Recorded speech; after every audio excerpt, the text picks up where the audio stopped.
vous avez de quoi être autonome énergétiquement et ne pas attendre quelque chose de l'État, peu importe où vous êtes. Vous pouvez être au milieu de la forêt, à ce moment, vous mettez une unité de gazéification qui va transformer toute la biomasse environnante en énergie électrique.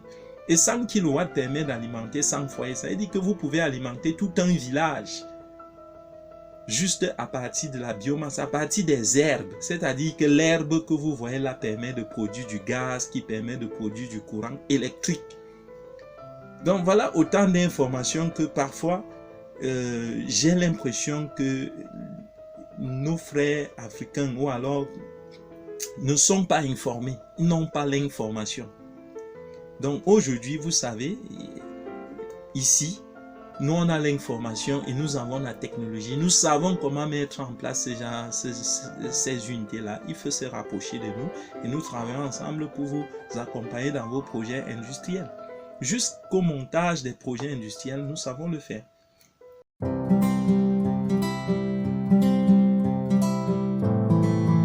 Bon là, je vais encore un peu m'attarder sur la pyrolyse du plastique qui permet de produire le diesel et de l'essence.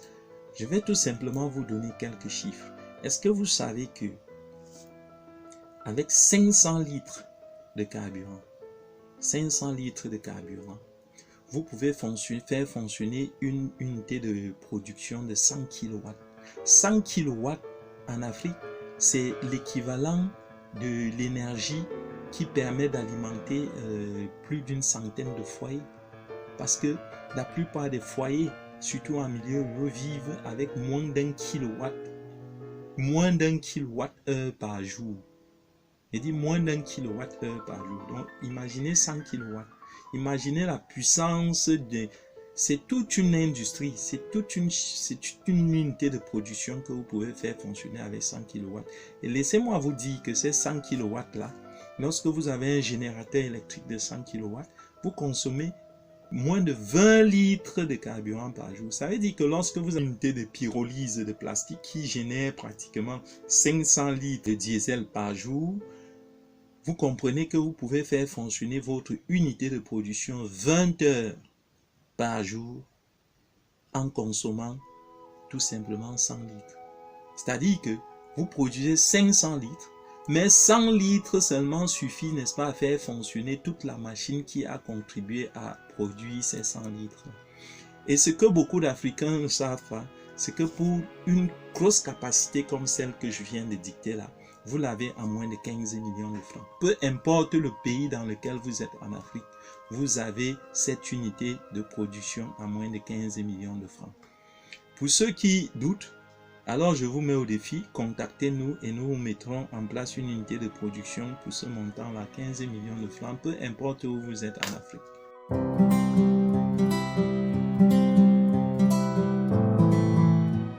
La gazéification, en fait, c'est tout simplement un système qui est à mi-parcours entre la pyrolyse et la combustion.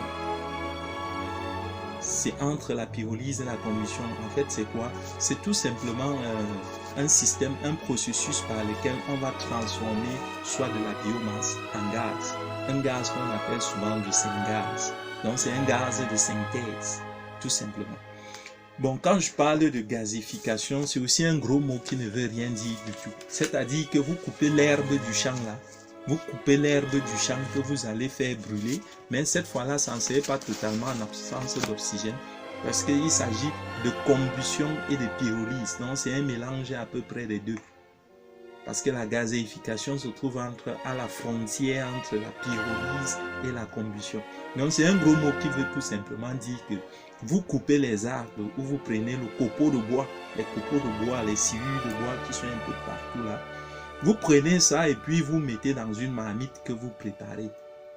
Et ensuite, le gaz qui sort là, c'est ce gaz-là justement qui permet justement de faire fonctionner ce qu'on appelle les générateurs à base de gaz synthétique. Aussi simplement, et laissez-moi vous dire ceci, 50 kg, qui est l'équivalent d'un sac de copeaux de bois, vous permet de produire 30 kW à l'heure. 30 kW à l'heure. Ça veut dire que pour une journée de fonctionnement dans une unité de production, il vous suffit tout simplement de 10 sacs qui coûtent, je crois, au Cameroun, c'est 100 francs le sac. Donc, vous dépensez 1000 francs pour consommer, pour faire fonctionner une unité de production de 30 kW à l'heure. 100 francs le sac. Donc, vous prenez un sac permet de générer 30 kW à l'heure. Ça veut dire qu'en 10 heures de temps, vous allez consommer 10 sacs qui vont générer à chaque heure de la journée 30 kW. Et l'équivalent de 10 sacs, c'est 1000 francs.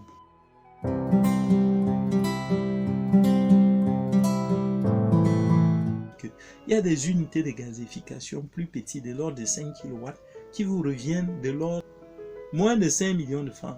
Et avec ça, vous pouvez justement transformer, vous pouvez sécher vos produits, vous pouvez faire fonctionner les pompes d'irrigation. Avec 10 kW, vous pouvez faire fonctionner des pompes d'irrigation sur des hectares et des hectares avec 10 kW. Et dit avec 10 kW. Et c'est justement ce que nous faisons à Petraf. Et nous allons vous démontrer avec le temps comment est-ce qu'on met en place tous ces différents systèmes-là. Ce que je vais vous dire dans cette vidéo, ce sont des technologies que l'Inde, la Chine, la Turquie ont déployées sur leur sol. Et même les États-Unis, je laisse les États-Unis, je laisse la France, je laisse le Canada, parce que bon, eux l'ont fait il y a de cela plusieurs décennies. Quand on parle des révolutions énergétiques, c'est le point de départ de la révolution industrielle. Comment voulez-vous développer un continent sur le plan énergétique? Vous n'êtes pas indépendant. Et l'indépendance énergétique est individuelle, je le répète. Donc ici, je vais vous donner juste trois systèmes énergétiques qui permettent à chaque Africain, indépendamment, d'être autonome énergétiquement.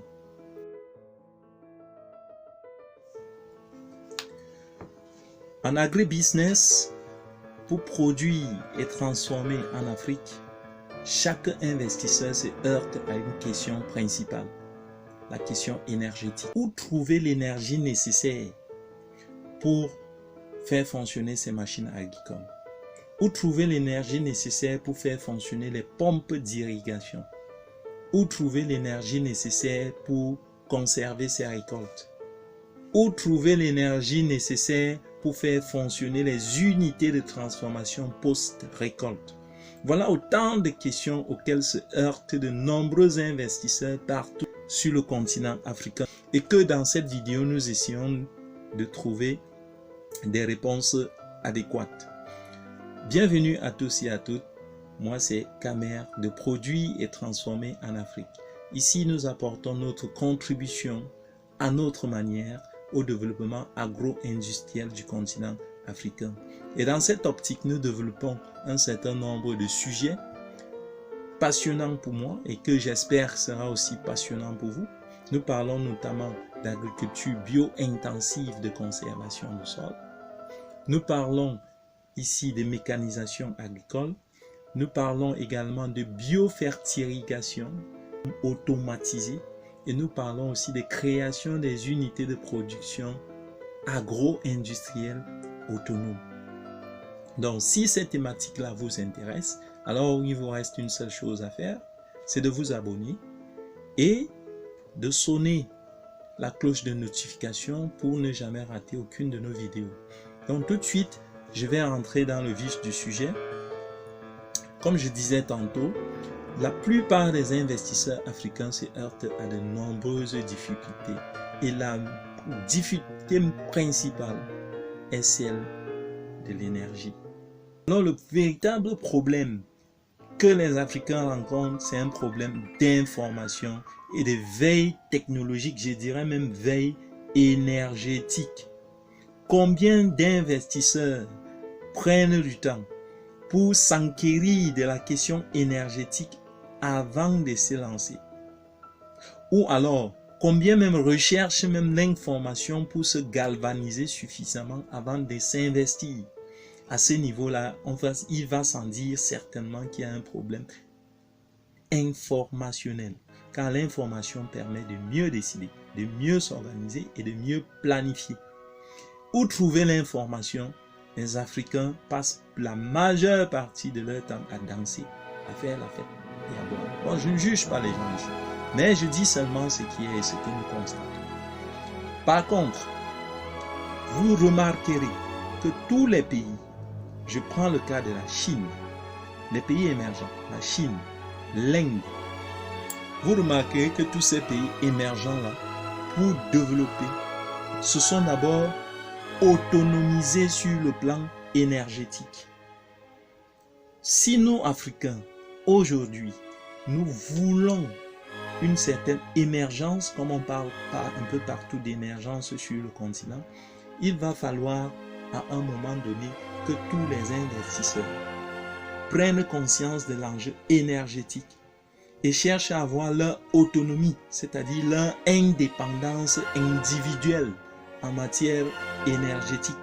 Car c'est ce que les grands industriels, aujourd'hui les Asiatiques, les Indiens et bref, tous ces pays émergents-là, que vous prenez la Turquie, tous sont passés d'abord par une révolution énergétique. L'industrie commence à partir de la révolution énergétique.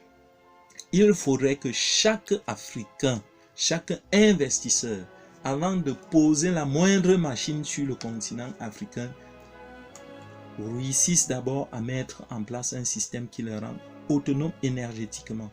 C'est la seule manière d'être concurrentiel sur le plan international, sur le plan mondial.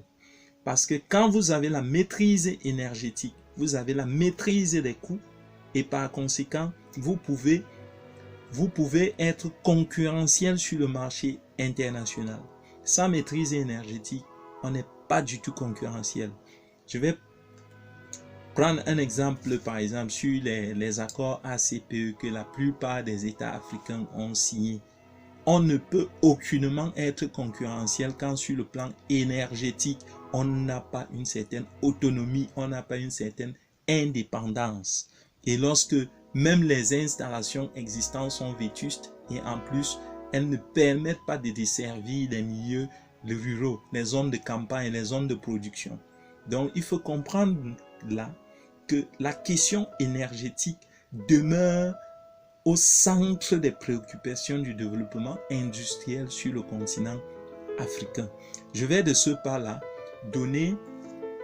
dire à mes frères africains que l'énergie est disponible partout sur le continent africain.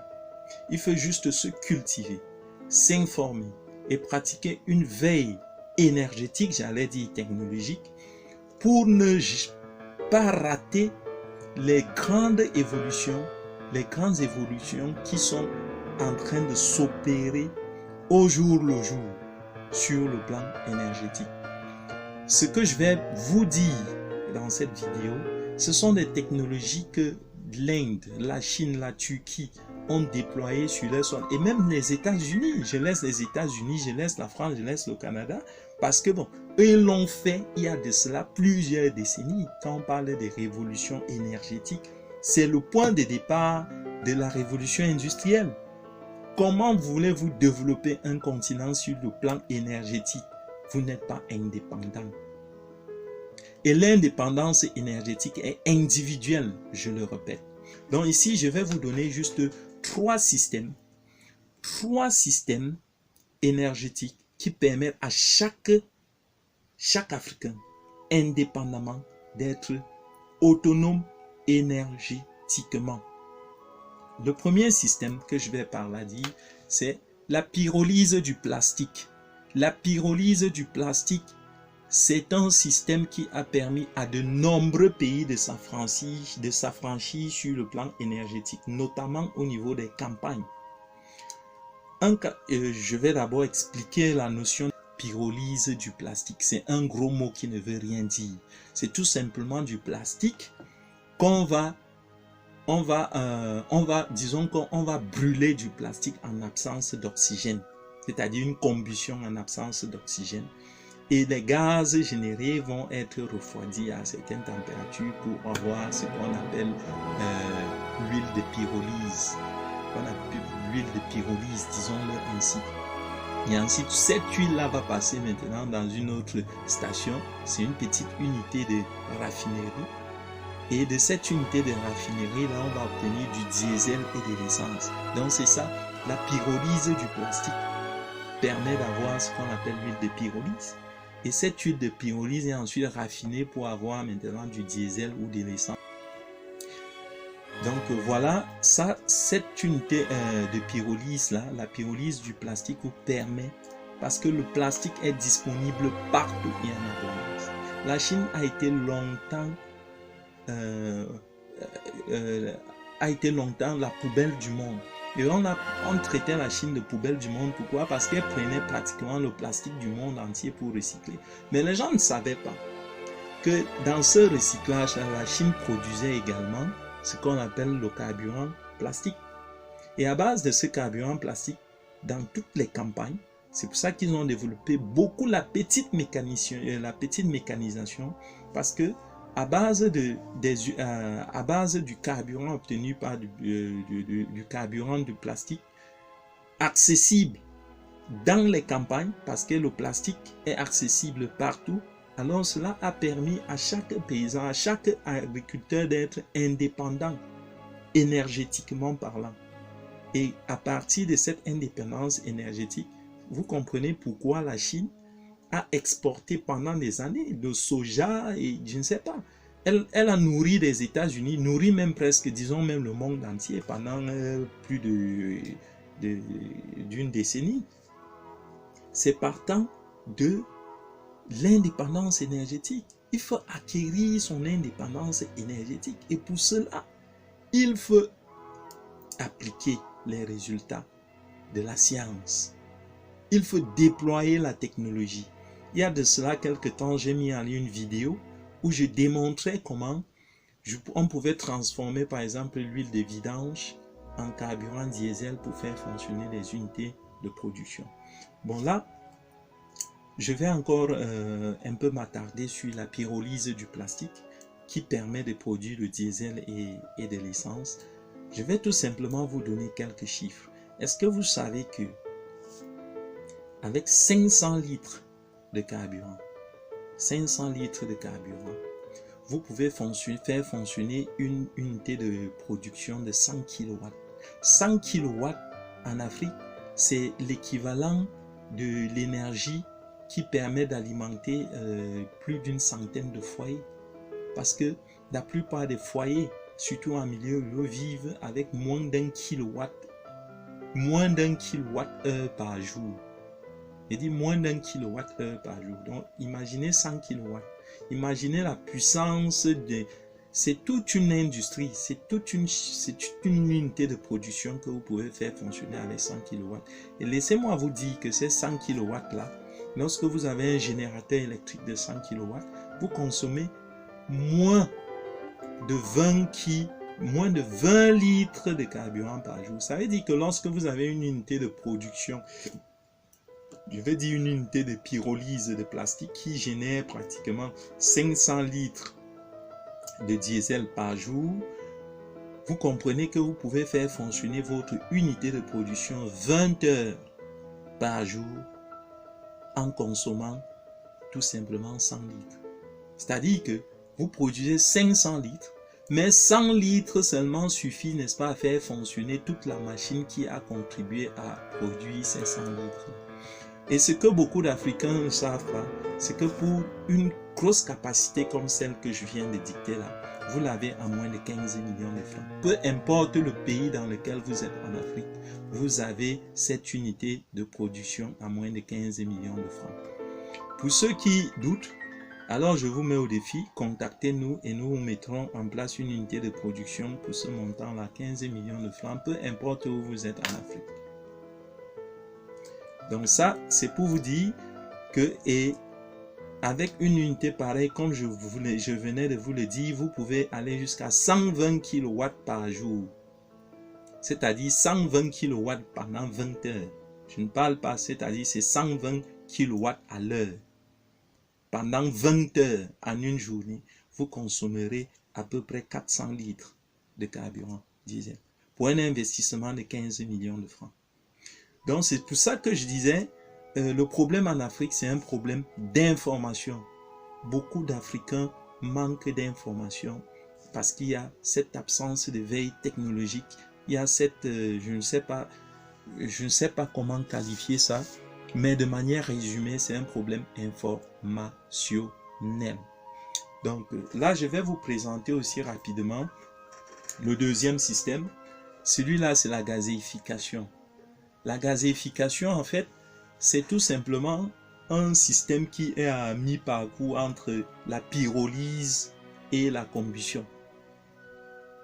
C'est entre la pyrolyse et la combustion. En fait, c'est quoi? C'est tout simplement un système, un processus par lequel on va transformer soit de la biomasse en gaz.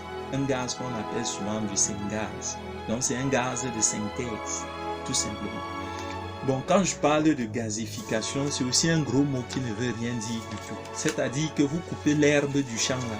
Vous coupez l'herbe du champ que vous allez faire brûler, mais cette fois-là, ça ne serait pas totalement en absence d'oxygène, parce qu'il s'agit de combustion et de pyrolyse. Donc, c'est un mélange à peu près des deux. Parce que la gazéification se trouve à la frontière entre la pyrolyse et la combustion. Donc, c'est un gros mot qui veut tout simplement dire que vous coupez les arbres ou vous prenez le copeau de bois, les copeaux de bois, les sciures de bois qui sont un peu partout là. Vous prenez ça et puis vous mettez dans une marmite que vous préparez.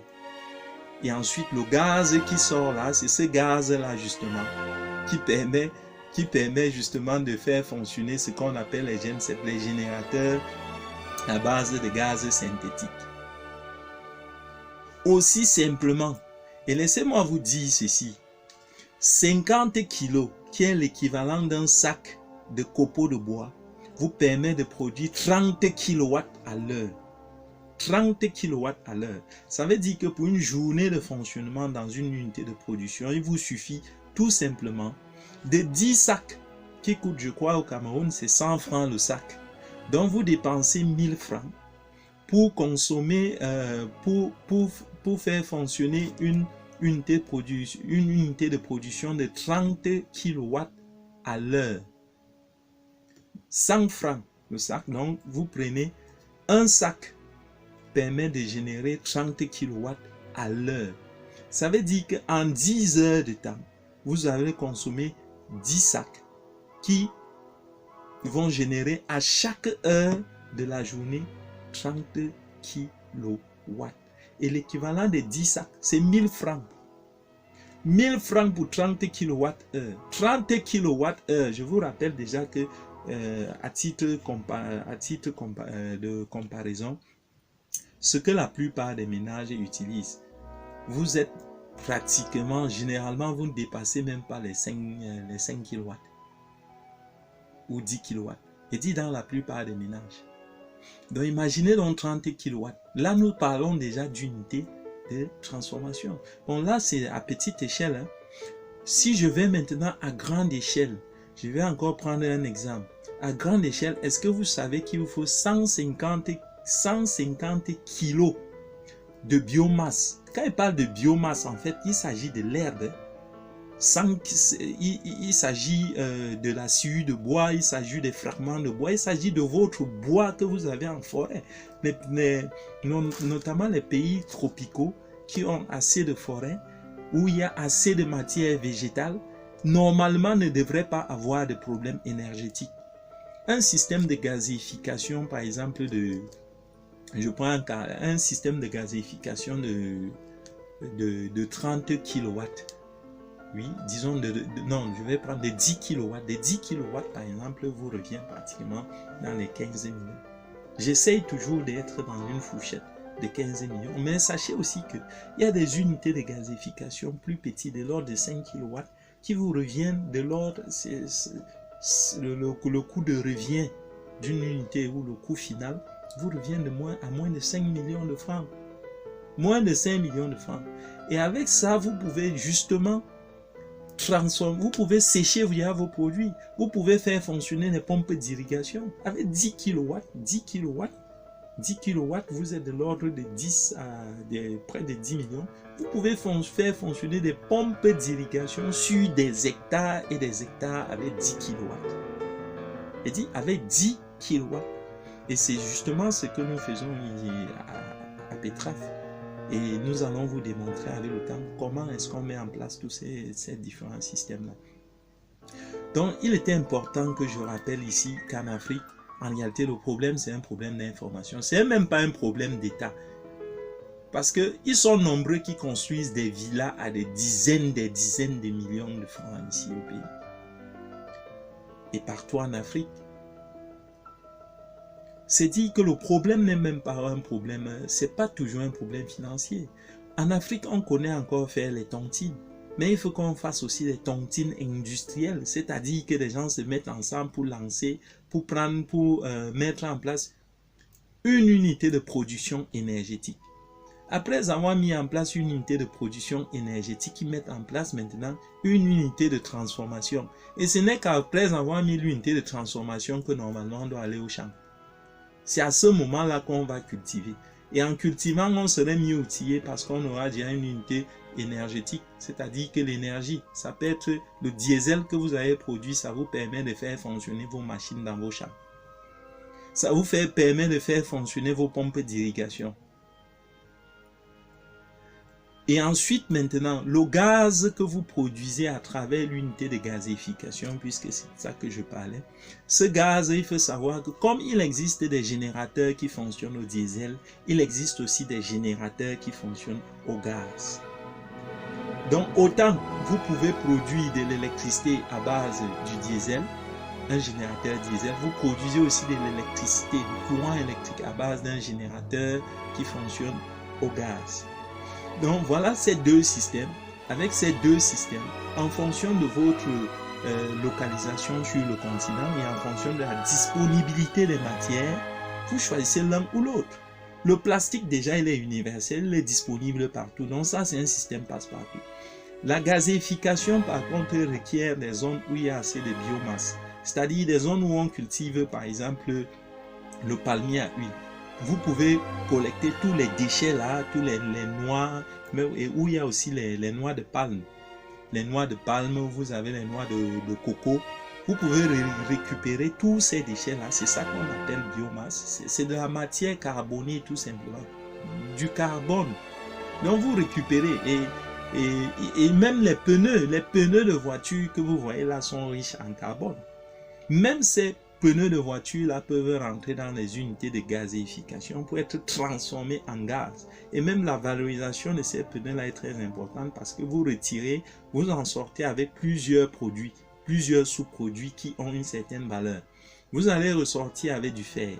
Vous allez ressortir à la fin avec de lâches. Lâches, je crois, c'est les cendres. Les cendres qui contribuent qui permettent de fabriquer les engrais biologiques.